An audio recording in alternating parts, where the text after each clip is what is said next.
ওয়ালাইকুম আসসালাম রহমতুল্লাহ বরকাত। জি, পর্দার বিধান তো মাশাআল্লাহ জাযাকাল্লাহ খায়ের, এটা প্রসিদ্ধ। পর্দা ফরজ, পর্দা ফরজ। নারীরা ঘর থেকে বেরিয়ে হবে না বিশেষ প্রয়োজন ছাড়া, নিজ বাসায় থাকবে, অবস্থান ওয়াকারনা ফি বুয়ুতিকুন্না। আল্লাহ বলেছেন তোমরা তোমাদের বাড়িতে বসবাস করো। তারপর বলছেন কিন্তু বের তো হতেই হয়। তাই আল্লাহ বলেন ওয়ালা তাবাররাজনা তাবাররুজাল জাহিলিয়াতিল উলা। পূর্ববর্তী বর্বর যুগের জাহিল নারীরা যেরকম সৌন্দর্য প্রকাশ করে বের হতো, ওই রকম তোমরা বের হবে না। ওয়া আকিমনাস সালাতা ওয়া আতিনাজ যাকাহ, তোমরা সালাত কায়েম করো, যাকাত আদায় করো। ওয়া আতি'নাল্লাহ ওয়া রাসূলাহ, আল্লাহ রাসূল সাল্লাল্লাহু আলাইহি ওয়াসাল্লামের আনুগত্য করো। এটা নবী করিম সাল্লাল্লাহু আলাইহি ওয়াসাল্লাম স্ত্রীদের ক্ষেত্রে বিশেষ করে এই নির্দেশ।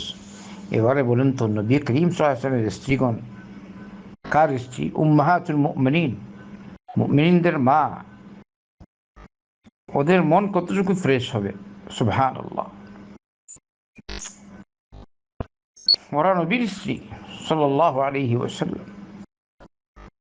তো নবী যেরকম শ্রেষ্ঠ, তার স্ত্রীও এরকম শ্রেষ্ঠ।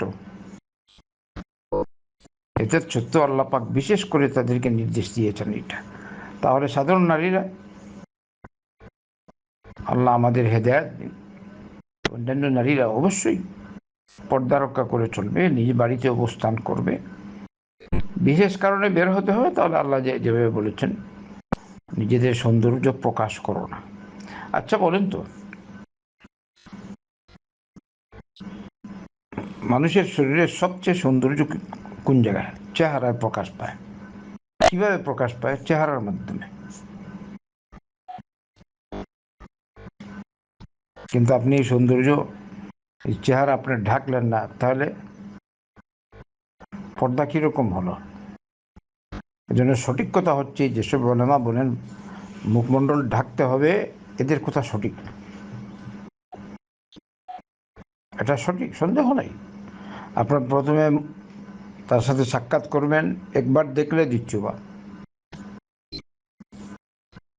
এক সাহাবী প্রশ্ন করলেন, বললেন ইয়া রাসূলুল্লাহ, জারীর বিন আব্দুল্লাহ আল বাজালি রাদিয়াল্লাহু আনহু,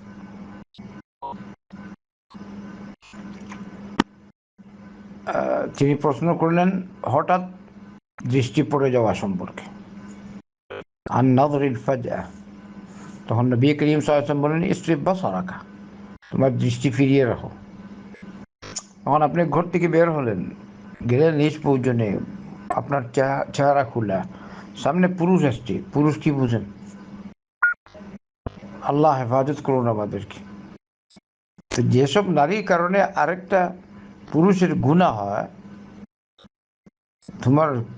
তুমি নারী, তোমার কারণে আরেকটা ছেলের গুনাহ হলো, গুনার প্রথম যে অংশটা তা তো আপনি পাবেন, যেহেতু আপনার কারণে গুনাহ হচ্ছে আরেকজনের। আর আপনিও কিরকম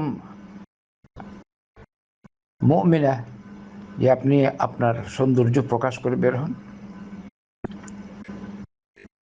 এই বের হবে না নারী, বের হলে সম্পূর্ণ শরীর ঢাকবে। আর বুরকাটাও এরকম থাকবে না টাইট ফিট।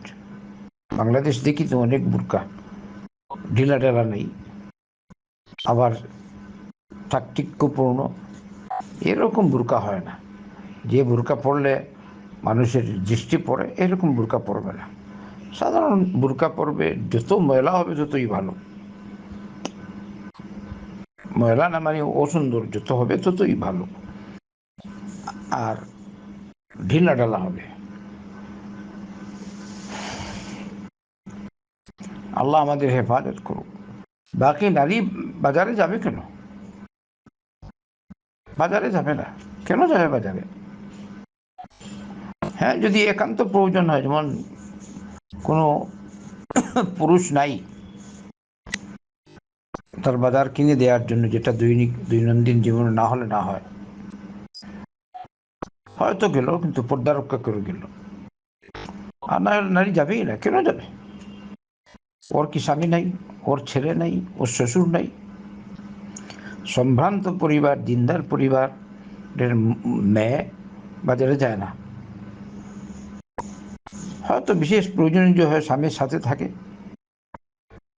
বা মাহারাম পুরুষ থাকে, বিশেষ কারণে আছে। আবার সব জায়গায় না, জায়গা বিশেষ। আর না হয় যাবেই না নারী, কেন যাবে? আল্লাহ রাসূল সাল্লাল্লাহু আলাইহি ওয়াসাল্লাম বলেছেন, ইন্না আহাব্বাল বিলাদি ইলাল্লাহ মাসাজিদুহা ওয়া ইন্না আবগাদাল বিলাদি ইলাল্লাহ আসওয়াকুহা। আল্লাহর কাছে সবচেয়ে প্রিয় স্থান হলো মসজিদ, আর সর্বনিকৃষ্ট জায়গা হলো বাজার। কারণ পুরুষদের জন্য যদি এ উক্তি হয়, এ কথা হয়, তাহলে মহিলাদের জন্য কি হবে? তাই মহিলা যদি বের হয়, পর্দা রক্ষা করে বের হতে হবে বিশেষ কারণে, আর নয় বের হবে না। যেমন গেল বাবার বাড়িতে ডাক্তারে চিকিৎসার জন্য অথবা পড়াশোনার জন্য, তো নিয়মতান্ত্রিক চলাফেরা করবে।